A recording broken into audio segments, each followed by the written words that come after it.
Welcome to Occult of Personality, esoteric podcast extraordinaire at occultofpersonality.net. I'm your host, Greg Kaminsky, and your co-host is Rudolf Berger. Occult of Personality podcast is available on iTunes, Spreaker, Stitcher Radio, Acast, TuneIn, and all the best podcast apps.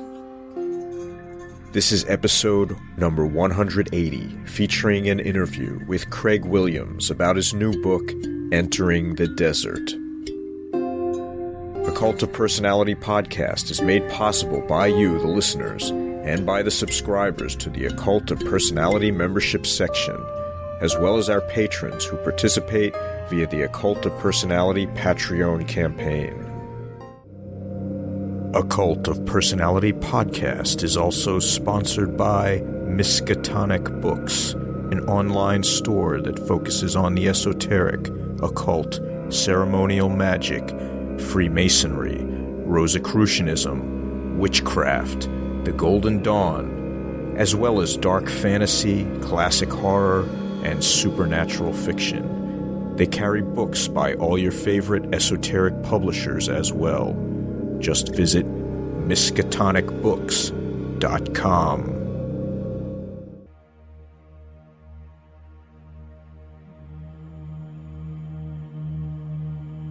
Temple of Thelema is a true outer order of the greater mysteries, providing ceremonial initiation, structured training, and regular group work, all in conformity with the principles of the Book of the Law. An investment of time, effort, and commitment is expected from each member. Each is expected to aspire fervently to the great work, to dare, with courage undaunted, to perfect that work, and ever to apply his or her best effort to effect harmony within the order and within the world in general. Founded in service to the AA, College of Thelema seeks to guide the student to an understanding of the law of Thelema. Most especially, this means a deeper understanding of oneself and of one's true will. A combination of instruction techniques is employed, including seminars, written texts, and individual work. For over 40 years, College of Thelema has published journals in the Continuum and Black Pearl, as well as several books on occult subjects maintaining high standards in Thelemic education. Visit Temple of Thelema at www.thelema.org.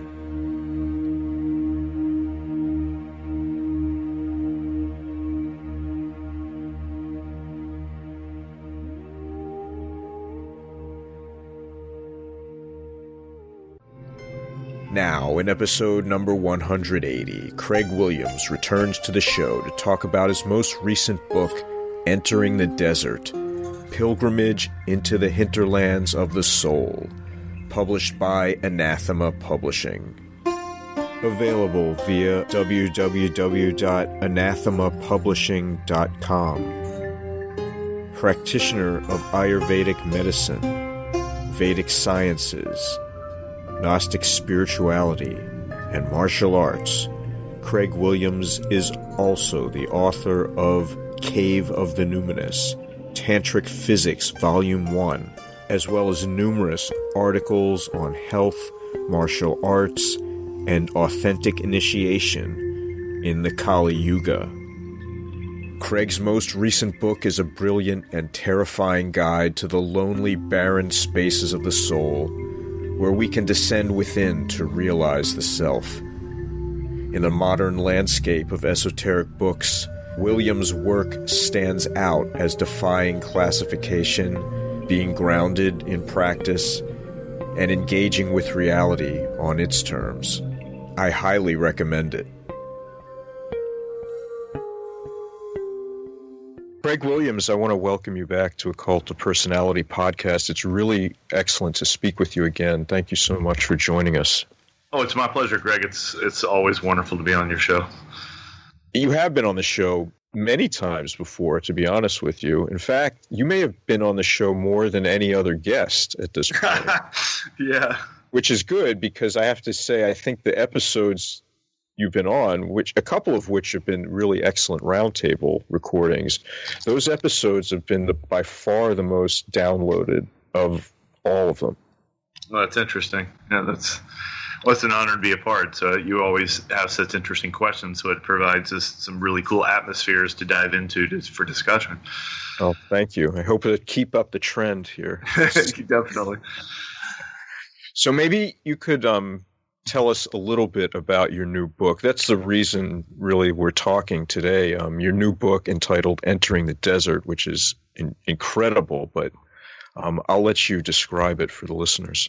Yeah, thank you so much. I mean, my new book, Entering the Desert, which is published by Anathema Publishing, was my vision of some type of pagan Gnostic worldview, which kind of came to me, ironically, on a trip in Tibet. Years and years ago, over 10 years ago, I had somewhat of I wouldn't say mystical, but just some kind of interesting Gnostic experience in the Himalayas, and I had this type of vision of a desert mystical tradition that seemed to be outside of my typical Vedic worldview.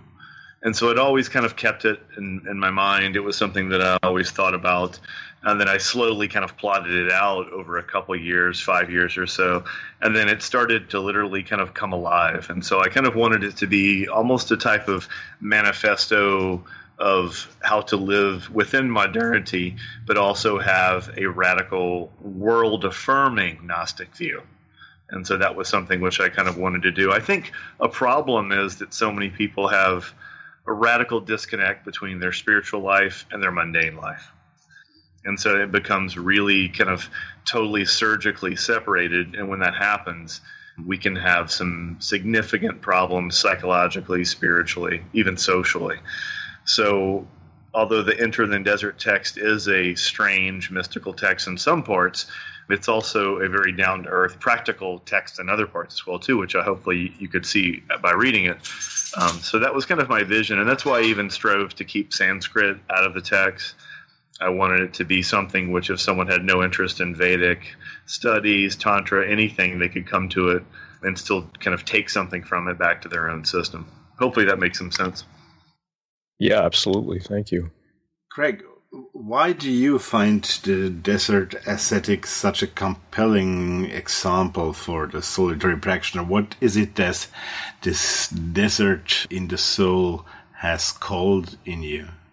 That's a good question. I think the symbolism of the desert is very evocative. And I think that the idea of the desert kind of revealed to me, it was almost a type of quantum image, because we can look at the desert as something ominous. We can look at the desert as something empty. Of course, if someone was looking at the desert from a modern perspective, it might even be a dangerous place. But we can also look at the desert as some type of peaceful escape. You know, something away from the madness of technology, something away from the madness of modern mass manipulation. And so it started to stimulate those ideas within me. And then, of course, we often think of kind of like some type of tribes or groups of individuals, monks even, living in the desert in their privacy, working on their deep spiritual practice. So all those kind of ideas were cross-pollinating in my mind as I was writing. And I think, too, much like I couldn't help but wonder if, you know, even with the idea of Cave of the Numinous of my last book, this idea of the desert and then a cave, they're very powerful environments for us to have spiritual transformations within. And so that was something I think was interesting to me, and I wanted to kind of reveal that through a linguistic expression. May I add something to that question? That's maybe very personal, but desert calls a type of image which might be different for each of us. Yeah, absolutely. When I hear desert, I see sand dunes, and I remember as a kid when I saw the Disney film about the desert, as a poor European kid, I was very disappointed that it happened in the Arizona desert, I think it was. Right. Do you have some stone desert, some ice desert, some sand desert? Do you have a special type of desert as a visual when you talk about it? Yeah, that's a great question. No, I mean, I think it changes and morphs. I mean, I did spend a lot of time in the desert of, say, New Mexico in my life. But when I had the initial vision and the inspiration for the book, I was in Tibet, which was a barren desert type landscape. And so there was no sand anywhere, but there was nothing. It was just a whole amount of nothingness. So I think the idea of the desert being some type of malleable symbol that each person, it would evoke something different within each individual, became very kind of inspiring to me, both creative-wise and also, too, I think it really kind of moves the material into a deeper, which I refer to in the text, of almost primordial level. It kind of evokes something within us that resides in a soul level. Yeah, I completely agree with you, because the imagery, but really, and also reading parts of the book, I feel like they bring out these feelings within me of, like you said, this stark isolation, yes, a darkness, and a real having to like come to grips with like all of these forces within myself and within the landscape, and there's nowhere to hide. Exactly.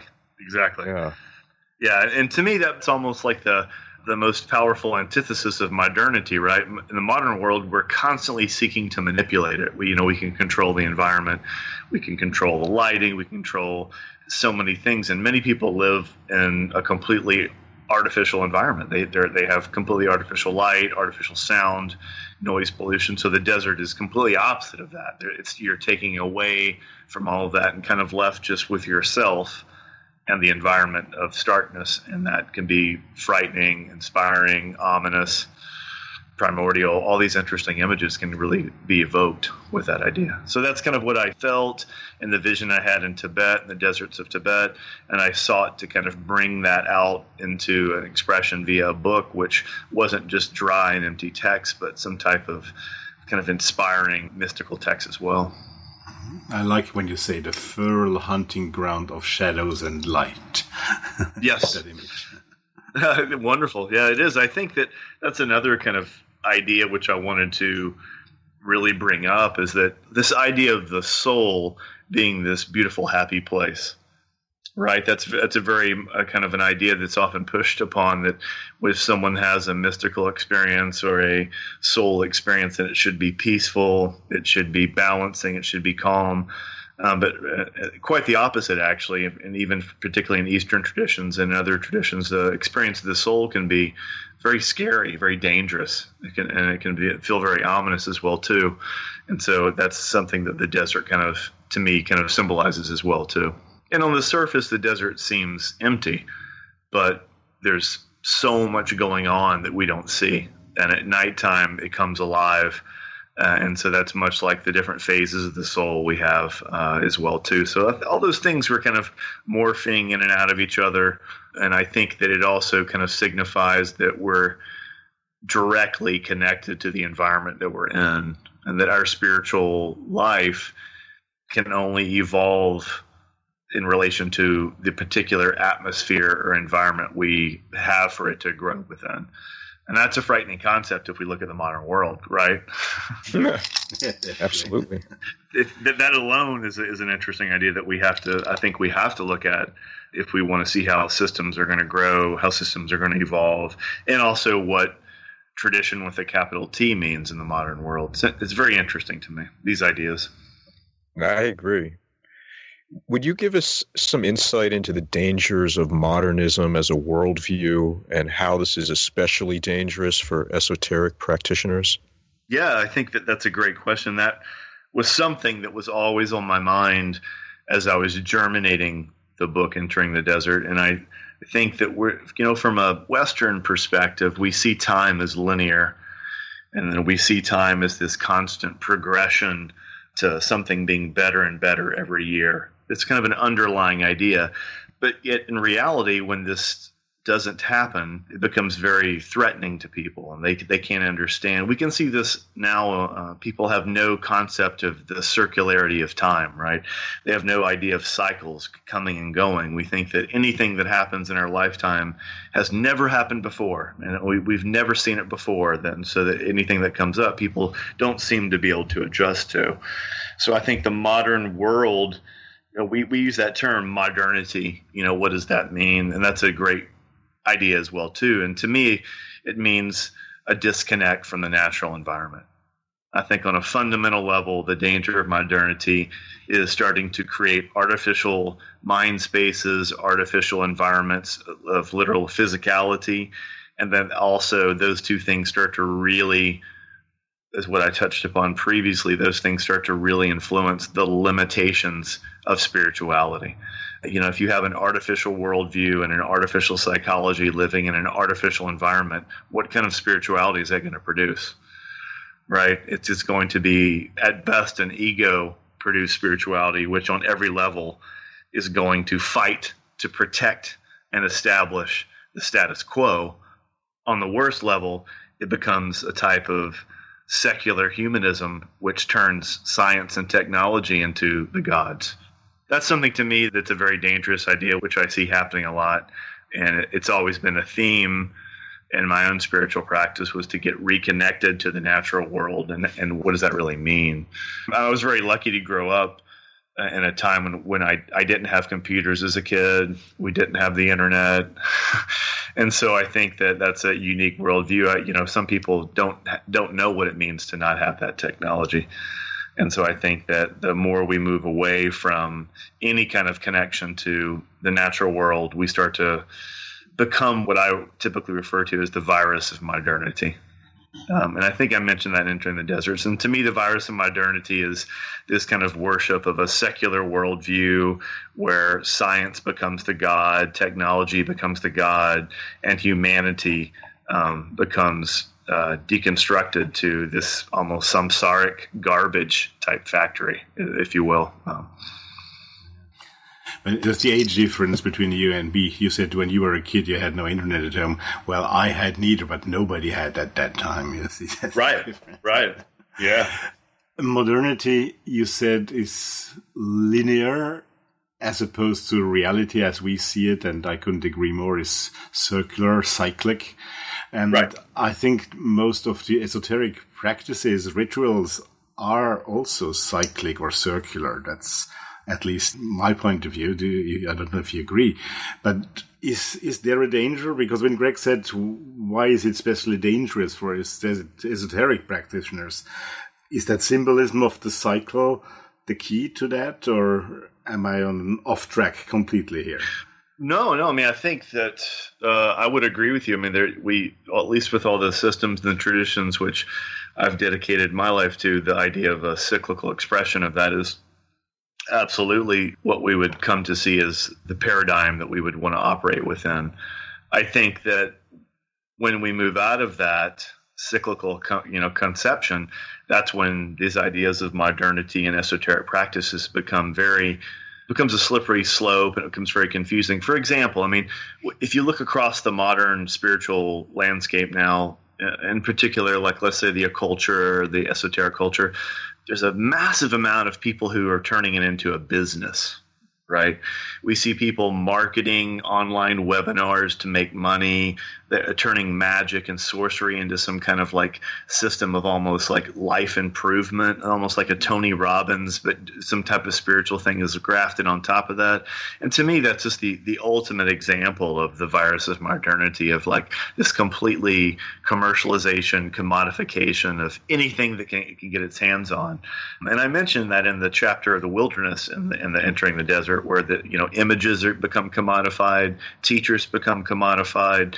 All these things happen in this way of how modernity starts to just deconstruct and desacralize spiritual practices. And I think that's why there's such a radical disconnect between people's lives and their spiritual practices.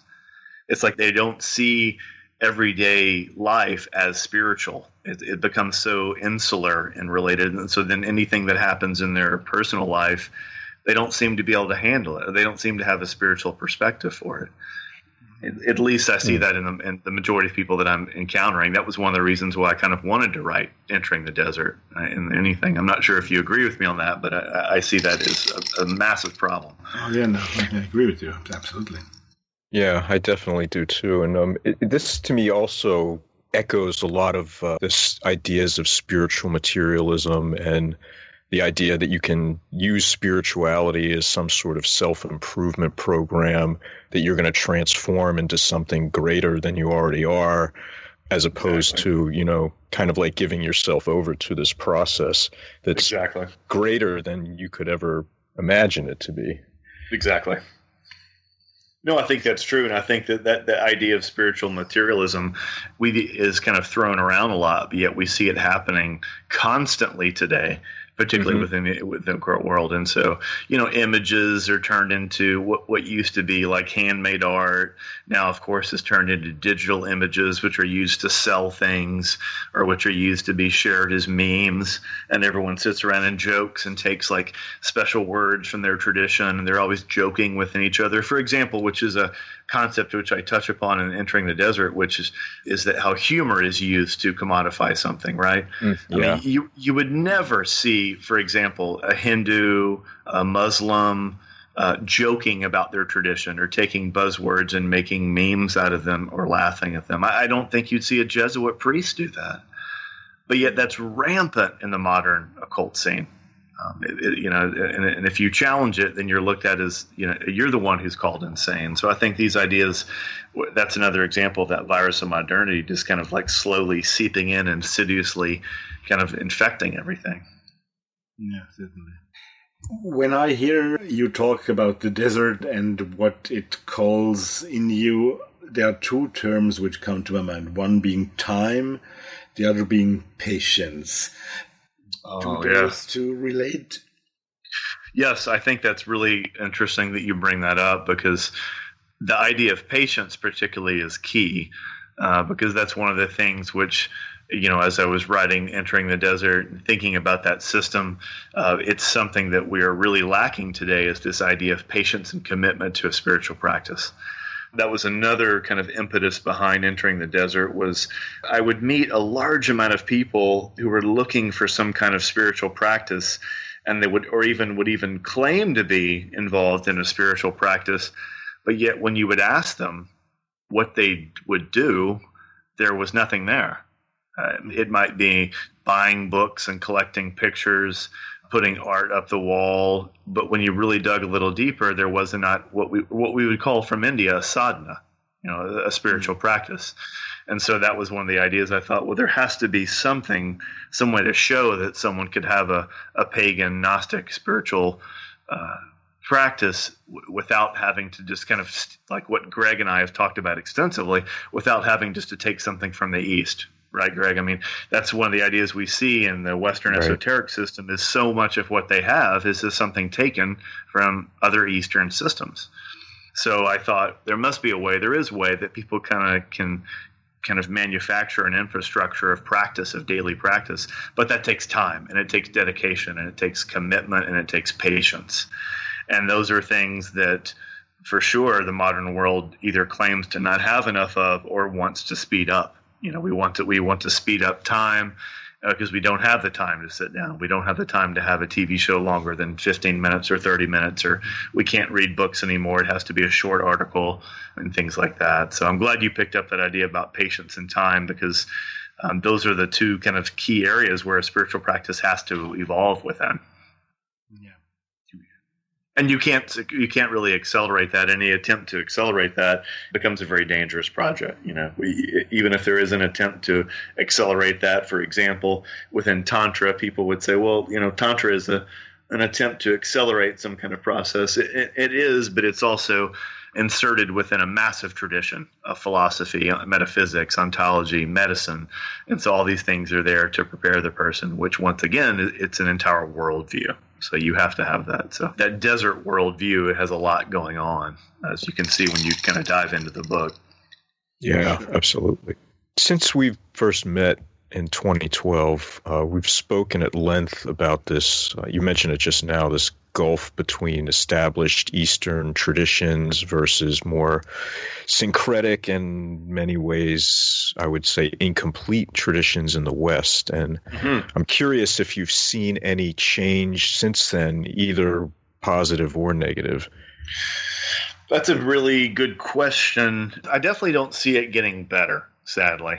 I used to hope that people would maybe look back to different traditions and then start to maybe use that as some kind of a litmus test for how they would kind of help evolve their own systems in the future. But it seems to me that the modern vision wants to kind of leave everything old behind and move into some kind of new creation, which I think would be really exciting if we were seeing a bunch of exciting things being created. But I don't see that. I see a more and more kind of like a pick and choose systems happening. And then also, too, I see a lot of people starting to kind of function within some type of secular relativity where everything's equal, everything's the same. What does this really even mean to judge something in the first place? And so then we end up with this kind of vapid emptiness. And that also is reflected with a modern obsession with politics, right?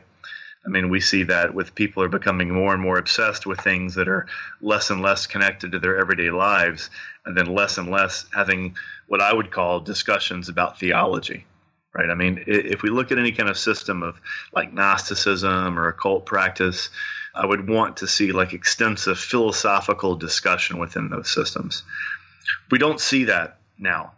Now, any type of critical examination of any kind of occult practice is quickly discouraged. You know, anytime you ask any kind of critical questions about why some type of occult system is doing the way it is, you're instantly branded someone who's a critic, someone who is arrogant, someone who is too judgmental. In the past, I don't think we would have seen that. There was always kind of an interesting kind of discussion and even debate within groups. I mean, that's even, we look at, Buddhist systems, when they present their systems to the Western world, what do they always show? They always show, for example, maybe a presentation of music, but they also show the debate between monks that appears as if it's an argument and they're going back and forth. And then at the end, it's resolved. That was a healthy debate. And today, it's like there's no room for that. You either have to believe everything that a system has, everyone has to get along, and everyone has to do that. And any question of that is anathema, to use another term. So I think that's something that's very sad to me. So as a result, we're not seeing a lot of critical thinking.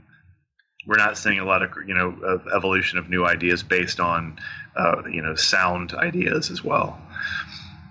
Yeah, you see that in all fields, because also the way of stressing, people are, we have to take care of those people who are different. Yes, but each of us is different. And yes. Somehow that gets lost in that thought.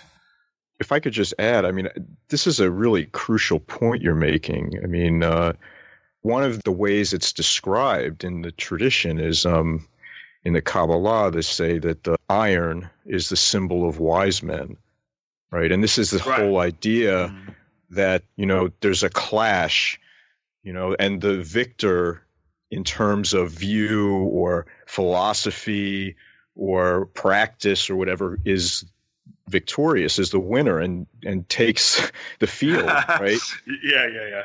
And even Pico, when he wrote about this, he said, perhaps that is why the Chaldeans too desire that at the birth of him who is to become a philosopher, Mars should behold Mercury with triangular aspect, as if to say that if you take away these encounters, these wars, then all philosophy will become drowsy and sleepy. Wow, that's exactly what you're talking about. That's exactly what you described. Literally, that is literally what I'm describing, and that's even why I wrote that chapter called "The Mirage in the Desert." I mean, there's many of these modern systems are just modern mirages existing within a mirage, existing within another mirage. It's just like layer and layer that becomes this solipsistic nightmare. That anytime anyone says, "Wait a minute, that doesn't make sense," then you're attacked as something who's threatening them. It's a fascinating idea. And on the other hand, all of the ancient orders have a degree at some point where fight and almost war is part of the symbolism and part of the development there. That's very true.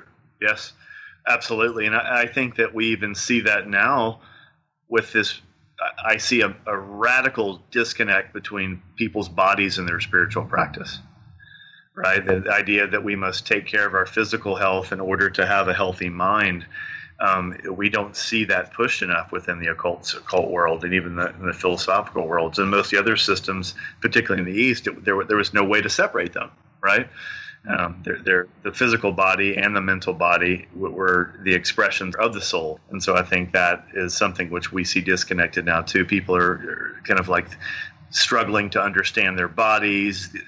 Gender becomes something which anyone can just make up what they want now. Philosophy becomes something they can make up what they want now. It's just like kind of like this relativity soup, which on a surface has this veneer of quantum marketing that, it's quantum physics, anything can become anything, but yet they're ignoring the hard Newtonian reality of the world as well too. And so that's another thing to me. The desert kind of makes you face the reality. If you're going into the desert, you have to have some things together. You have to have some ideas of what's going on. And so I think when people pursue a spiritual path, they need to be ready to answer these questions. And we should at least, at a minimum, discuss them, talk about them, dialogue about them without, being attacked as dangerous. I think spiritual practices also too should be dangerous. They have to be dangerous. If they're not dangerous, then they're not going to change anything. As in the Christian Bible, Jesus met the devil in the desert, isn't he? Exactly. And so I think that's a big idea, is that there are these demonic aspects of the soul which we must experience, and we must kind of look into that realm to truly become an integral being. I mean, these are ideas that, even like, for example, Carl Jung touched upon, for without a doubt, that the modern world still, no much as they claim to love Jung, have completely ignored, even to this day. So, I have a question that comes up as a result of your book and things we're talking about, because one of the ways that the Syriac Christian ascetics would deal with these type of things you're talking about, the isolation, confronting these demons, internally, externally, what have you, is they had this angelikos bios, like they lived the life of the angel because that was the only defense against the world. Yes. That's an interesting idea, and I think that's something that reminds me of the the ancient magician stuck within his magical circle, calling up demons because he finally felt he was safe enough to do it within this kind of like safe space of his circle, right? Mm-hmm. That was the thing. So then the modern world, much the same way too, that these practices of kind of deep, whether it's spiritual or philosophical introspection, if you undertake that without any kind of topographic reference point, it becomes very dangerous. What you're speaking of, those kind of mystics, those kind of practitioners, were willing to go to that battlefield because they had a compass. Now, whether you want to call that a moral compass, that's an overused term today, or you want to call it a spiritual compass, there was some type of navigation point. I think this also, too, is reflected in another idea which we could touch upon, which is this idea of you see with particularly in the occult world and the modern kind of like mass market now, they will say things like, well, perhaps meditation is dangerous. We're seeing that trend now because sometimes people are turning to meditation and they're suffering from depression, and their meditation, quote, makes their depression worse, or stirs up dark ideas. And that's such a great idea of what we're talking about, because these older systems, meditation was not supposed to make anyone happy. It was not supposed to be something about making happy. It was about something digging in. And I also think that's interesting too, because we can sometimes say, and I do touch upon this in the book, it's very common for people to quote Israel Regardie on this, and they'll say that before anyone goes into a spiritual practice, they should have examined themselves psychologically, and I think that's very important. I mean, I know a lot of people who are turning to occult practices who just need a good therapist, and they need it very bad, and so they're searching for something, and they're almost like their occult practice, their spiritual practice becomes a type of escapism. Now, having said that, if these people are having this dedicated spiritual practice, if these people are truly doing the work, and their spiritual practice is completely unable to address any of their emotional problems, and they're having to resort to only some kind of secular psychologist, that bothers me just as much as meditation calling up demons, right? At that point, I'm wondering, are they really doing the practice? And then if so, is that practice even a viable practice? Or perhaps they should ask themselves, this is a total crass analogy, but it would be if someone was studying a certain type of martial art and was really good in that martial art, but every time they got in a fight, they got beat up. Mm. And then they would start to say, well, maybe I just need to do another type of fighting to really in the street fight. But on the other side, I still am going to be a master of this art. That would be, there's kind of a disconnect there, right? You would have to say like, well, maybe it's just not working, you know? Maybe, you know, is it not working because you are not a good student? Is it not working because your teacher lied to you and told you were good when you weren't? Or is it not working because you learned on your own? There's so many, you know, there's not a direct answer to this, but I think these kind of discussions are important because we're kind of talking about central themes in modernity, which are kind of infecting ancient systems and occult systems as well too. But I think that the idea of some type of compass that you have within that spiritual practice becomes something that no matter what appears in your life, whether it's a demonic being that you called up or did not call up, or whether it's just a life practice, or whether it's just a confrontation of your own mortality, there should be something there which is giving you some kind of guidance and kind of grounding you as well. And if your spiritual practice can't do that, I don't know what it's used for then, right? It becomes kind of a transcendent fantasy at that point. These are important questions, I think. Yeah, I think so too. So I'm glad you guys are asking. For you, a different compass than the Vedic world? In the beginning, you said this was a new outside your Vedic worldview. Yeah. So is the desert a different compass of the type that you're just mentioning? That's a really good question. I think to me it's just a different expression of the demonic nature of the soul. When I say demonic, I mean this type of pagan expression of the soul which exists outside of standard modern conceptions of right or wrong. Sure. Almost like that's kind of what I'm referring to. So when we look at Vedic systems, we talk about the cave of the heart, the cave, going within the cave. That's one thing. So I think it's always there. But to me, the desert just became another metaphor for a journey into the soul. And also, more importantly, is how does one journey into the desert and then return back to the world, and both those realms still exist within a person? Because it is essentially what, for example, left-hand tantra would be about. Left-hand tantra would be about having some kind of intense spiritual practice, but also completely staying immersed within the mundane world, not seeking to escape it. So I think the desert is a type of journey into a region outside of civilization, but yet eventually we kind of return back, or we kind of get lost in another fantasy realm as well too. So I think the Vedic system, which I practice, the Tantric Physics, and the Desert Gnosis, they're very subtly interrelated. And if someone spent time with both, they would start to see the cross-pollination that goes on.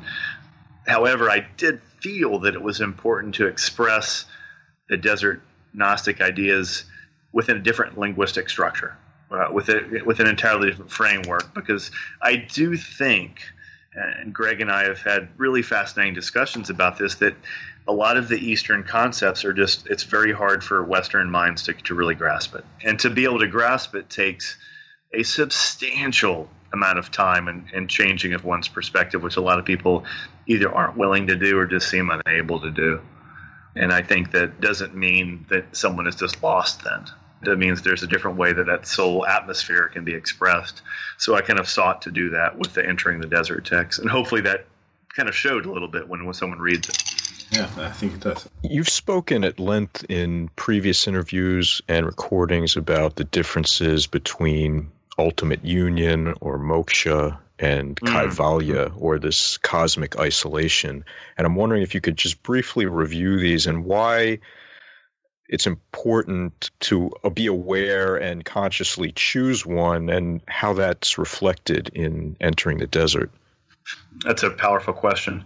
Yeah, that idea of moksha versus kaivalya is something that I touched upon in the first Tantric Physics, and then also discuss it at length in the companion volume to Tantric Physics, which will be out in 2018.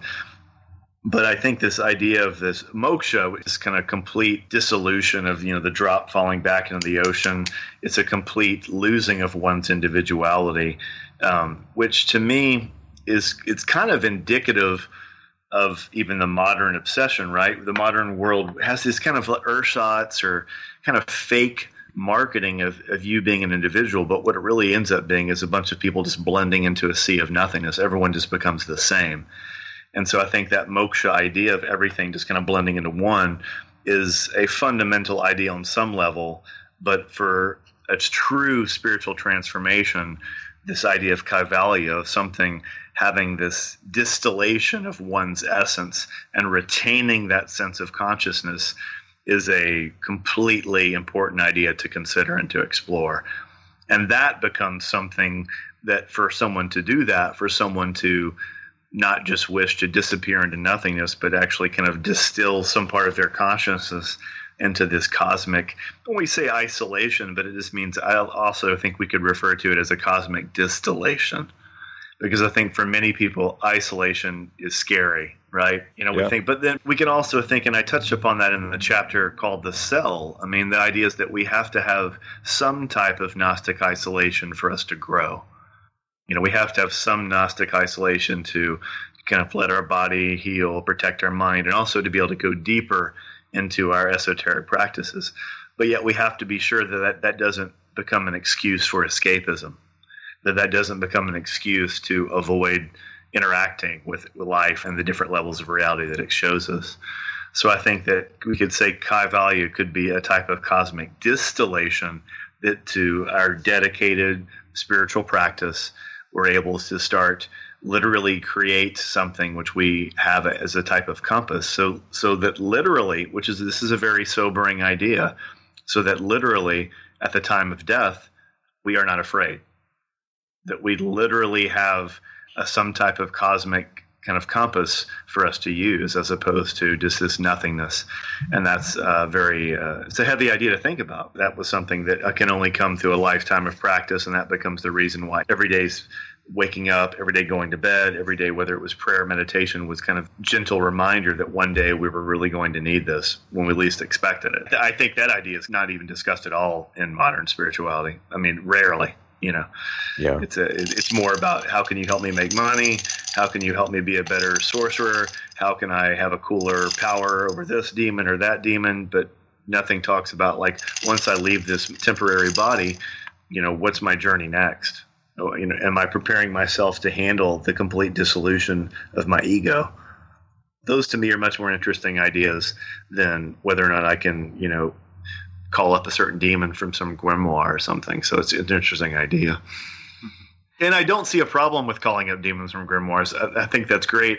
But in my opinion, if someone is able to call a demon from a grimoire, their experience is going to be so radically changed that I would hope them, when they come back from that they're going to see the world in an entirely new light. And I'm not seeing that either. That's the person that claims to be, calling up the Lovecraftian demons, and then the next day is on Facebook crying about politics or something. It's like there's such a disconnect. It becomes almost farcical at points. Look, you convinced somebody with your book, and then that person comes to you and asks you, so he wants to be a potential student. How would you instruct that person to begin with? And how do you begin to identify and address the modernism in your own psyche? And is this possible without being in contact with a traditional lineage? Or, how would you guide that person? That's a great question. I think that it would depend on the person and the culture that they come from. I think I can answer that question in a couple ways. When I see most people come to me like looking for a teacher, they're looking for a system, they're looking for guidance, etc. I often ask them, what's their background, what systems of philosophy they've studied, what systems of theology they've studied, what type of personal practice they've had. And so those areas alone, I often find are completely lacking. And so, like, oftentimes you'll ask people, they have studied little to no philosophy, they've had little to no personal spiritual practice. With that alone becomes problematic at that point. So I usually try to steer people toward at least a solid basic philosophical grounding, and that they can start to ask themselves, what are they seeking from spirituality? What are they hoping to accomplish with that? And I think particularly it becomes important in the occult kind of subculture, because the occult subculture is such a free-for-all of people and different systems promising just kind of everything from just hilarious ideas to very serious, sinister ideas. And so sometimes you have to kind of ask, what are you looking for? What exactly are you seeking from this?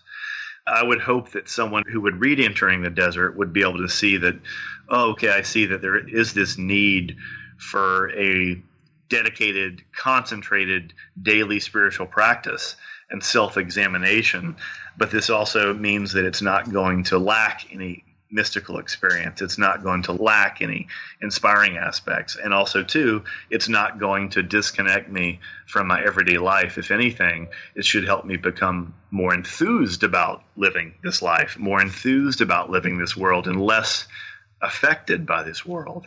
And so those are some of the advice I would give people with that. I sometimes think it's ironic that people are searching for teachers today because we have such mind-blowing access to people now, right? I mean, you can message anyone almost all the time now.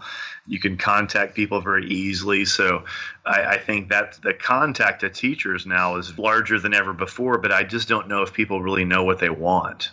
So I'll often encourage people to say, what exactly are you really looking for? I think a lot of it is what you're touching on is like a fundamental, I don't want to say misunderstanding, because a lot of times it's more ignorance than anything. But, Right. People have an idea of this, what is often termed direct experience of the divine. Right. It's very ambiguous and kind of like, you start to pick it apart a little bit, and it's very nebulous. Like, it's just experience on some level. But to actually understand the sort of mechanics of what gnosis means or a Gnostic experience entails, I think part of it is many people we're not even operating on the same definition. I totally agree. I mean, that's something we can see. Like, you can sometimes talk to people and they claim to have been pursuing a certain type of spiritual practice for a large amount of time, whether it's, 2, 3, 10 years or so, yet they've remained the same person the whole trajectory of that experience. That's not real then. Any kind of experience you have of that direct experience should transform and change you.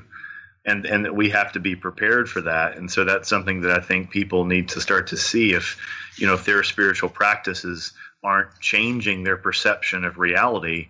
And if actually the worst is happening, that if it's reinforcing their perception of reality to the point where if anyone comes along and questions them about it, they become defensive, or if they're unable to see how their tradition is starting to become diluted, then they just start to live in a mirage. And then that's where spiritual illusions become so dangerous, because nobody wants to question their spiritual illusions. Nobody wants to question anything anymore like that. So I think these are interesting ideas to discuss. Then there's not always necessarily a clear answer, but the actual dialogue and discussion should start to kind of put off some warning lights for people.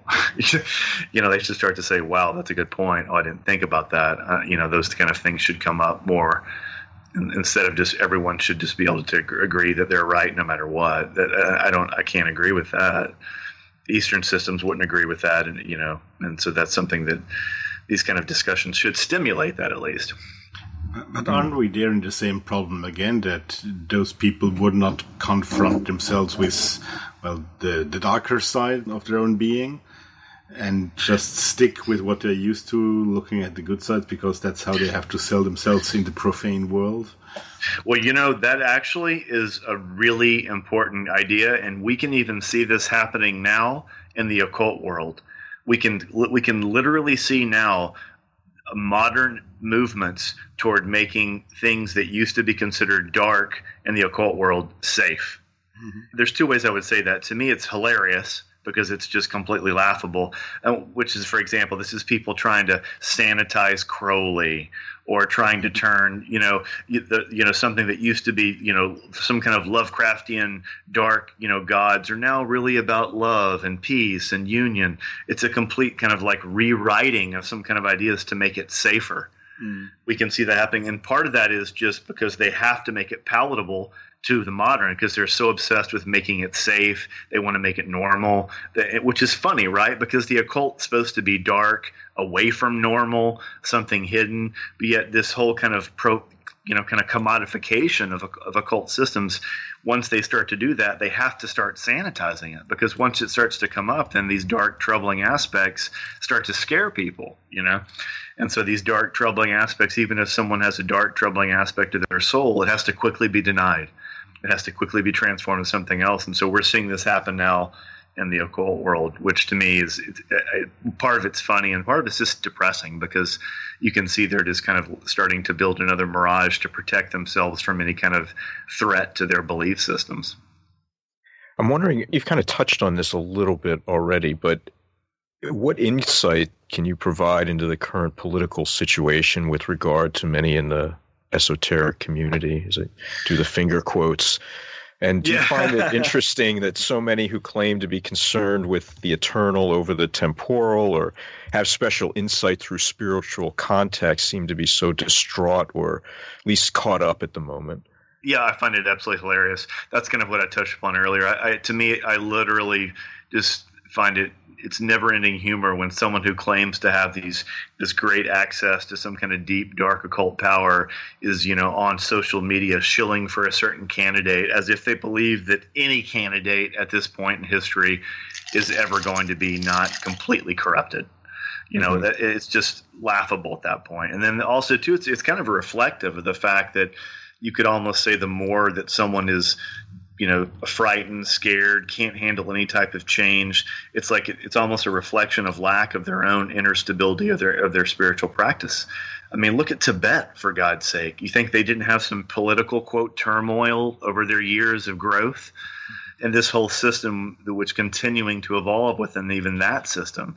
So I think there's two things with this. I think it shows that kind of obsession with politics, and shows that radical disconnect I touched upon, where their spiritual life and their mundane life are completely disconnected. They see no way those things can overlap. And so then anything that happens in the mundane world, it's just like a crisis for them. Mm-hmm. That's a big warning sign for that. Number two is that we don't necessarily have to say that just because someone has some kind of spiritual perception that they don't care about the modern world. We're not saying that either. Someone could definitely see something in the modern world and say, that's a problematic thing, and I'm concerned about that. And they can become involved if they wanted to become an activist of some sort, then that's their role as well too. But you would think that someone who's claiming to have deep spiritual perception wouldn't fall into partisan politics, wouldn't fall into fundamentalist ideas about certain things. For example, the most unbelievable thing we're seeing now in modernity is the glorification and almost worship of the CIA.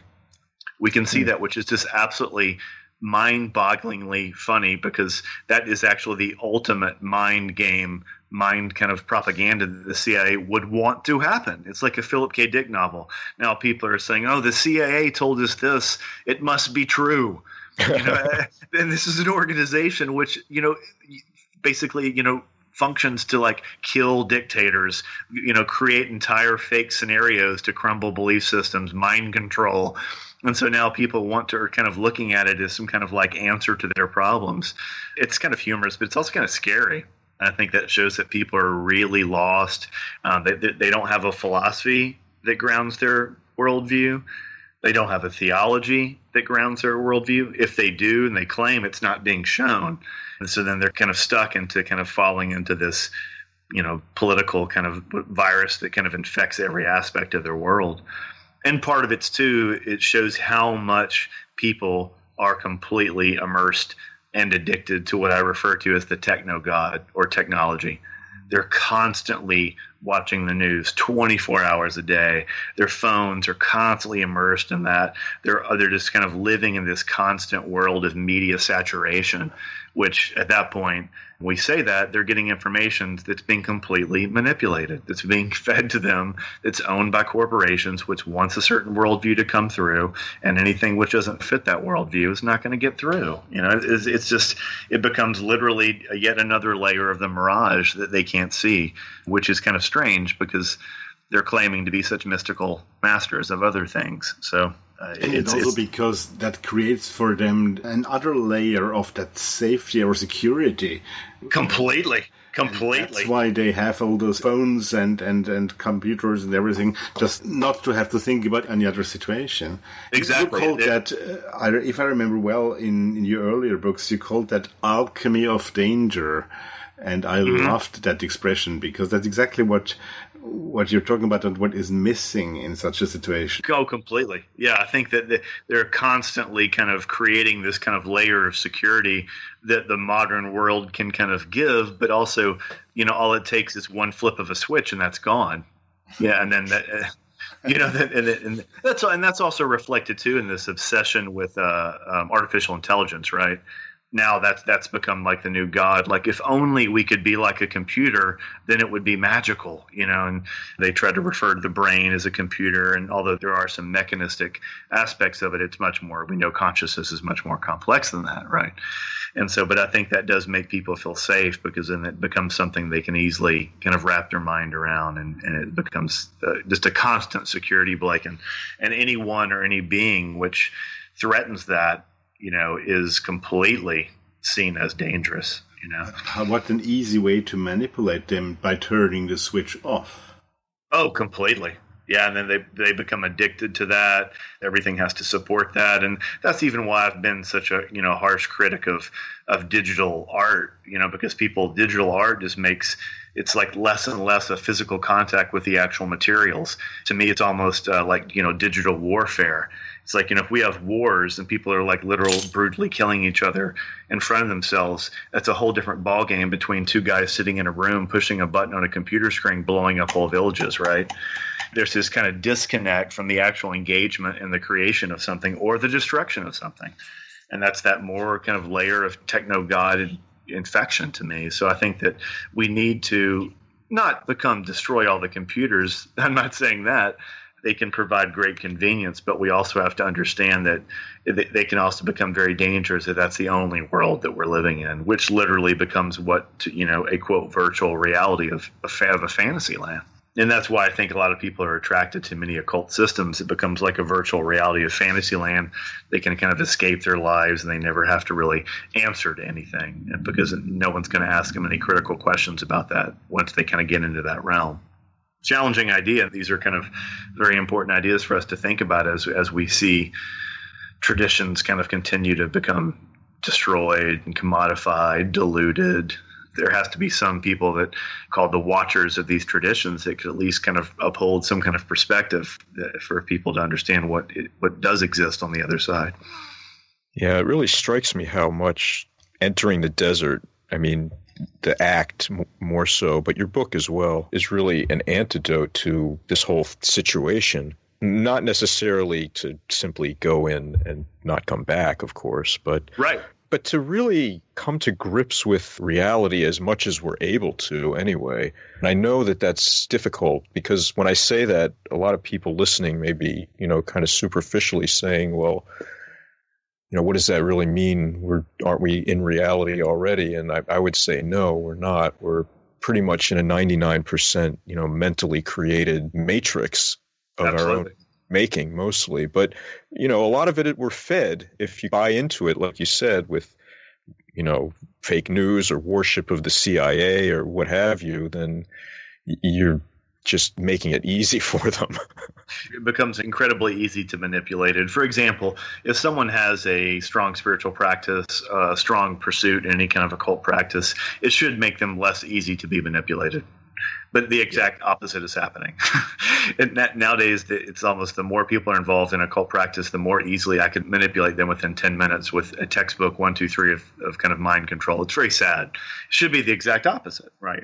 They should be able to see that their discrimination and their detachment is starting to become heightened. And they were able to detach from overwhelming experiences, discriminate what's important, what's not, and then act in the world, not become living in a fantasy land of some sort. So I hope that the text Entering the Desert provides some tools to enhance their discrimination, enhancing the ability to detach from manipulating influences and to cultivate some kind of inner experience, which becomes a type of balm for modernity, but also lets them understand that they could still function in the modern world without, living some kind of dreaded, secular, existential, empty existence. Right.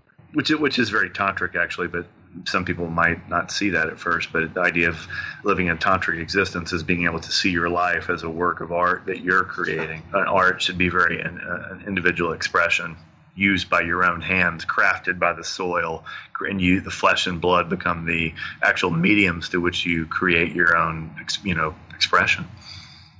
Beautifully put. It becomes a sacrament. We want our life to become a sacrament, and hopefully the idea of entering the desert. That's why I included some very interesting rituals as well too, and a type of inspired text in there as well too, which people could see that it's not just philosophy. It's kind of a radiating of some kind of sacramental presence in the body too, that we can awaken, and that the natural world can awaken within us too. And the more we're disconnected from that, the more robotic, the more empty society will become. Soulless, literally, in my opinion. You've mentioned something a couple of times now during our talk, which is coming back from the desert and the importance of that after having entered the desert. Could you expand a little bit on that? Yeah, absolutely. That's something that is a very important idea to me, because I think it's important for us to not kind of look to spiritual practice as escapism. That's something. So we do want to enter into periods of the soul, periods of kind of intense Gnostic isolation. But we also, most of us, the majority of us, will return into a more mundane expression of our life, and we should return renewed, re-inspired, and also strengthened to be a better individual in our world and not feel weakened, not feel more scared, not feel more confused. If that's going on, then at that point, kind of what I touched upon earlier, I'm not sure what the point of the spiritual practice actually is. So I think that both things happen, that some people are going to have to say, hey, I do need to take some time, disconnect from society, have some inner spiritual practices, but also know that I'm going to return and I'll be changed and able to kind of contribute something back to the world. I mean, that's an idea of social change, right? Even right there. I mean, radical social change could come through radical self-transformation. But the modern world thinks that radical social change has to come through laws. It has to come through government agencies making it happen. And those draconian laws can come, but we can see that doesn't shift things. What shifts things fundamentally is a perceptual shift on a personal level that happens with large amounts of individuals, and then shifts can happen. So I think this idea of returning from the desert is also one of my visions of how this book or this idea can be some type of antidote to modernity, that we can actually have, some type of social transformation, environmental transformation, if we have a spiritual transformation. For example, I think there's a direct correlation between spiritual emptiness and environmental destruction. And that's something which is a theme which kind of runs through, kind of a subtle theme which runs behind many of everything within the Entering the Desert text, is that if we ignore the natural environment, it's going to be kind of mirrored in the actual ignorance and the ignoring of our own spiritual practice and the reality of our soul. And I think we can see that happening now, more and more each day. Yeah, I agree. I mean, the outer environment we create or destroy in this case really reflects the inner state.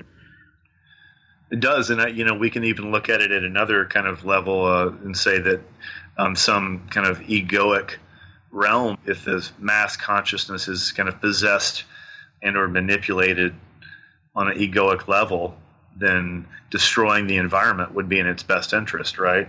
Because it would want to continue to disconnect individuals from any kind of natural experience, because that was kind of giving them a taste of this kind of sacramental awakening of the soul. And so that's why, you could look, almost sounds rather conspiratorial, but that's rather an archonic idea of Gnosticism, I would say, as well, too. However, I don't think the prison is the body. I think the prison is the perception. Touché. So I think the perception has to be, the mirages have to be deconstructed so that the physical body can become the garden of the soul. And then for the physical body to be celebrated in that way, we have to acknowledge the garden of the natural environment.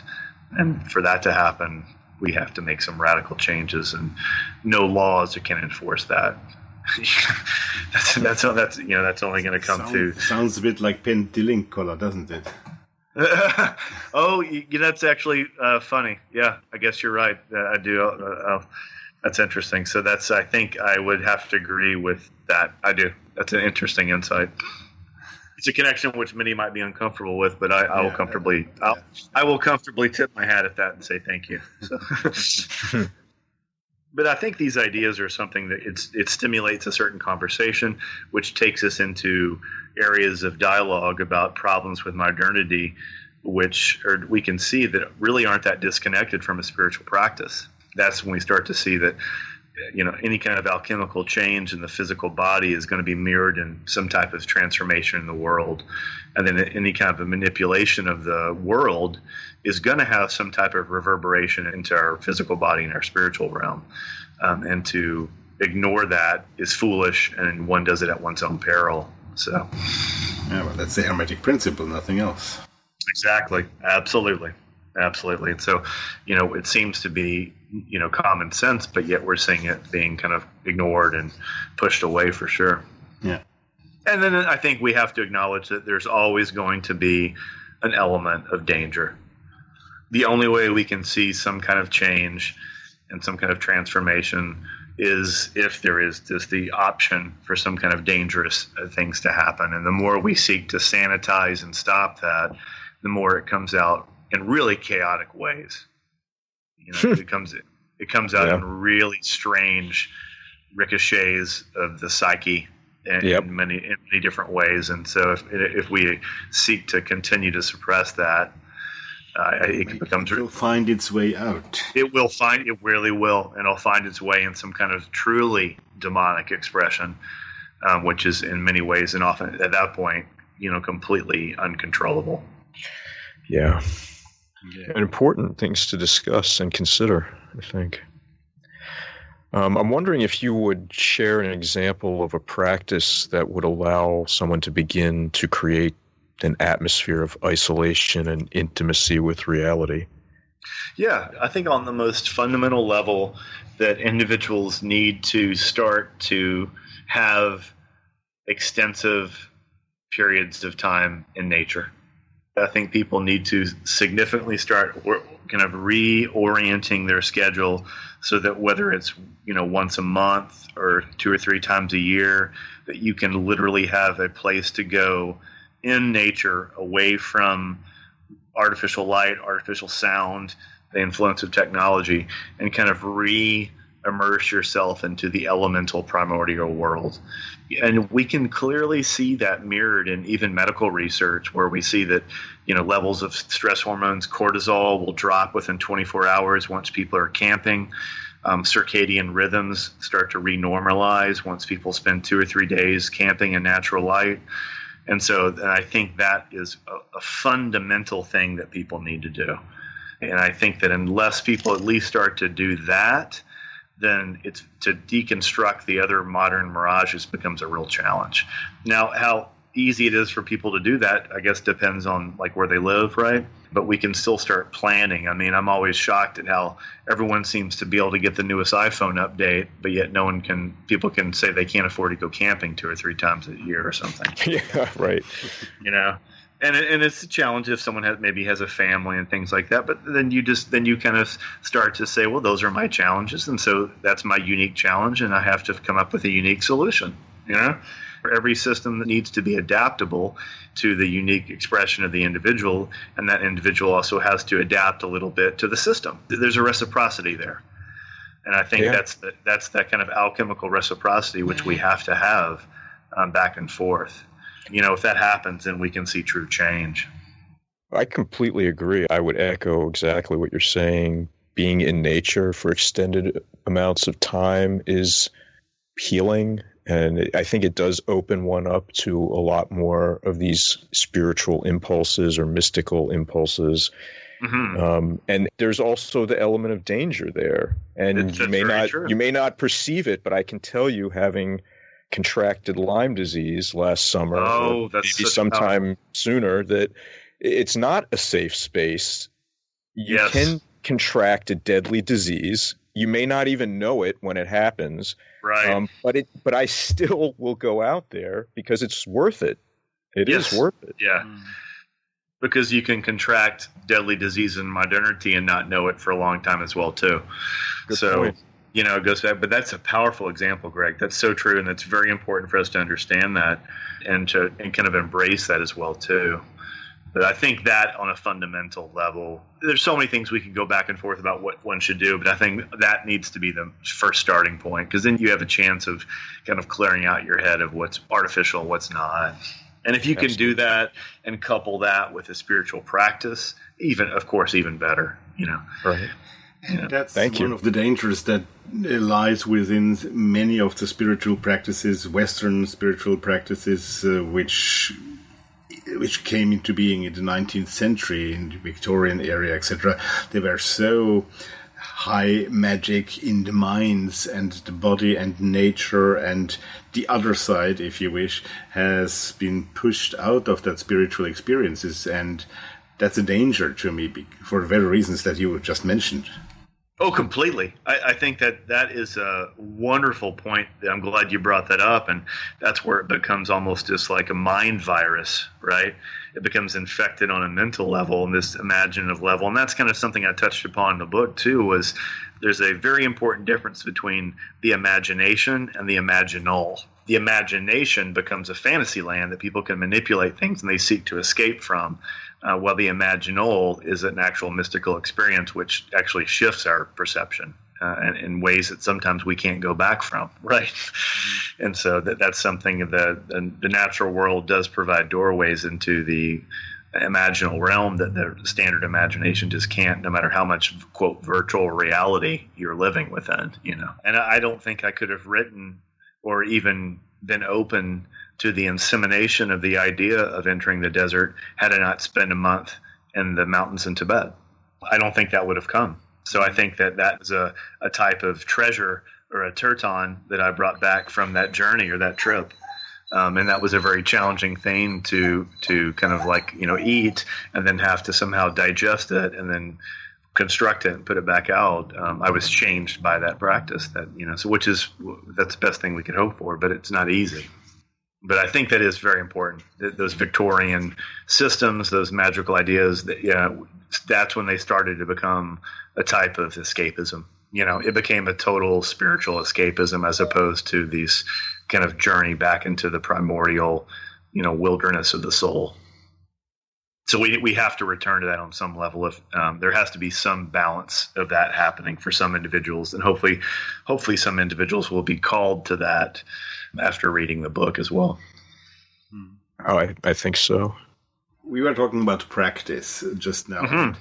People who follow you on Facebook or who know you otherwise see that you as a person do a physical practice in martial arts, which is very extreme to us, somebody like right. me. But what is your personal daily practice, and what would you suggest to somebody say me, who is not so into physical training of every day, as a daily practice to enter the desert?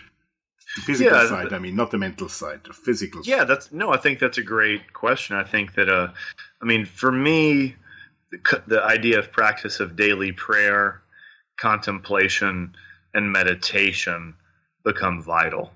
Mm-hmm. And I think if we consider what we talk about, the idea of, contemplation, contemplatio, meditation, and prayer, when I say those, I'm assuming that means that someone's doing that in a space which is conducive for that to happen. And that also, once again, assumes that you've disconnected from artificial stimulation.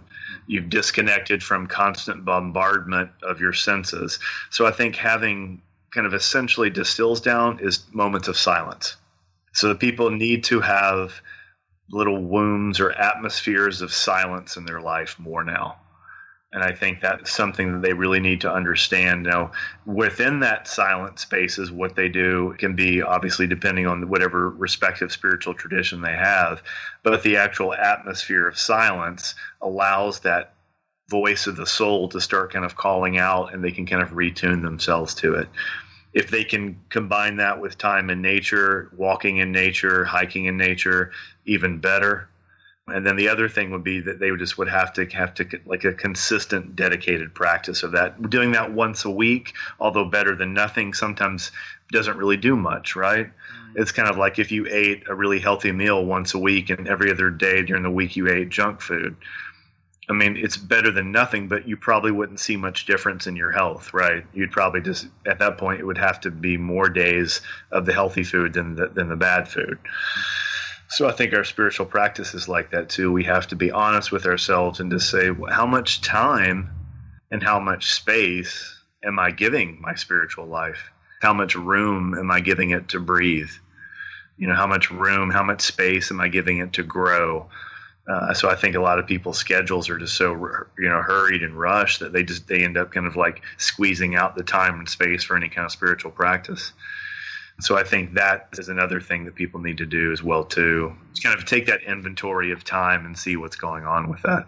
My life, my personal spiritual practice is deeply connected with Eastern Vedic systems. So lots of mantra, lots of studying of sacred literature, but also too, I'm heavily immersed in how the spiritual and the physical kind of blend and cross-pollinate back and forth. So I grew up immersed in martial arts, and Eastern systems obviously came from that, hence my interest in Chinese medicine and acupuncture and herbalism, and that's definitely tied into Tai Chi and Kung Fu. They're all interrelated. They weren't seen as something separate. So that, whether it was Qigong or yoga or meditation or breathing or pranayama, all those things for me were something which was just yet another kind of reflection of my spiritual practice. Not everyone sees it that way. They don't know me, so they're unable to see that. And then many people who are completely disconnected from their body, they see that, they can even see what I do as a threat, right? They would see that as, quote, toxic masculinity. Something that any kind of male strength or power was something that, was dangerous or something, which in other cultures it was just normal, So I think that we need to have some kind of physical vitality to stimulate us, because too many people today sit too much. So I think if the physical body, the mental body is not kind of like vigorous and healthy, it's harder for us to do our spiritual practice. So I think that people need to say, am I being active? Is my physical body healthy? Is my mental body being inspired? And then how much time do I have to even give to something spiritual? I often think that one spiritual practice is an intimate relationship with our soul.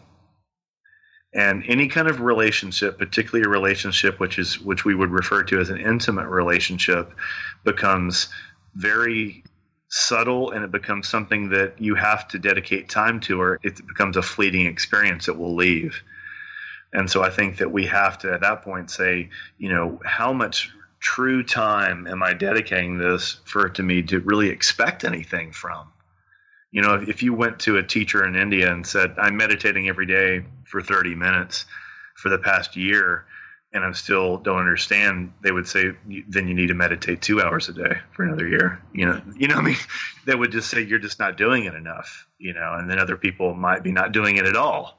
We just have to be honest how much we're giving into something. Just like a relationship, we can't expect a friendship to grow if we don't commit some time to it. We can't expect any kind of relationship to really grow, the nuances to manifest or to mature, if we don't have some time there, and that relationship needs space too. You can't force that. So I think our relationship with our soul is like that, because the soul is always there. It's never affected. The soul, I take a very Eastern viewpoint. Our soul doesn't get sick. Our soul doesn't get damaged. Our psyche does. Our nervous system does. But the soul, it exists independently of those experiences, is constantly immersed. That's the idea that I talked about in Cave of the Numinous, the Achinta Beta Beta Vada, which is the inconceivable simultaneous unity and division, right? Mm-hmm. It's constantly both back and forth. So the soul is fine, but our psyche and our mind, our nervous system need that connection to be truly inspired. And if it gets artificial stimuli all the time, it's disconnected from that soul, it can get very sick. So we have to examine that too. So I think it becomes like an honest evaluation of how much time we're putting into something. And then someone too needs to look and say, like, if I'm really not happy with where I am spiritually, perhaps I need to change something. And then I think that's when people maybe need to seek another system, ask advice from friends, and start to, just like you would look at something else, there might need to be an adaptation based on, what's going on, some type of change, which can be scary, right? Change is scary, especially when it comes to spiritual practices, Yeah. Definitely. And I think it's fascinating to me because if someone didn't know my background and then read Entering the Desert, I wonder if they would understand the other practices I do. I don't know. Whoever the readers will have to be the judge for that. If they do know my background and other writings and then go to the desert, I hope they find it just as inspiring too, because it's kind of like a journey into another realm. And hopefully they'll kind of sense that and feel that. Oh, yeah, I think so.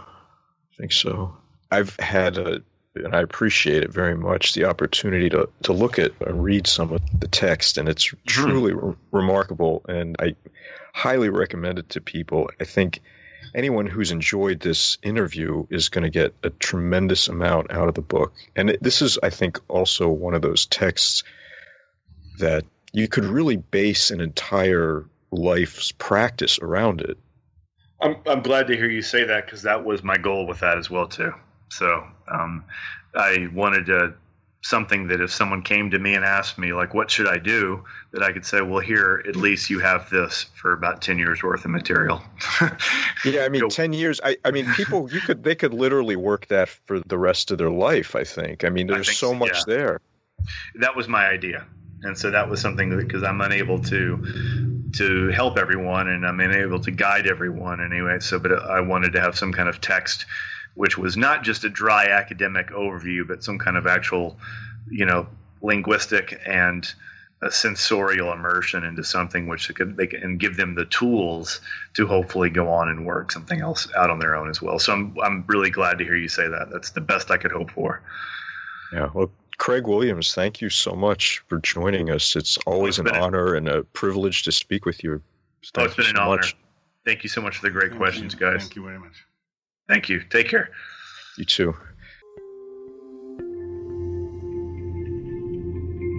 I'd like to make an announcement. The Occult of Personality membership section is being redesigned and resurrected as the Chamber of Reflection. Within the Chamber of Reflection, along with all the content from the Occult of Personality membership section, you'll also find a very fine members section interview with Craig about his new book, Entering the Desert, his perspectives, and much, much more. Additionally, there's an interview with artist Joseph Adams, who did the artwork featured in the Chamber of Reflection website at chamberofreflection.com. And I'd like to remind you that although you're able to listen to this podcast at no charge, the costs to produce it are significant. Your financial contributions ensure the continuity of the free podcast.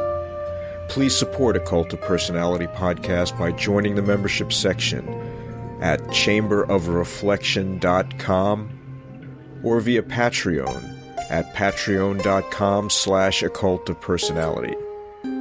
And if you're already supporting the show or have done so in the past, my heartfelt thanks, and I salute you. Thanks for listening, and until next time.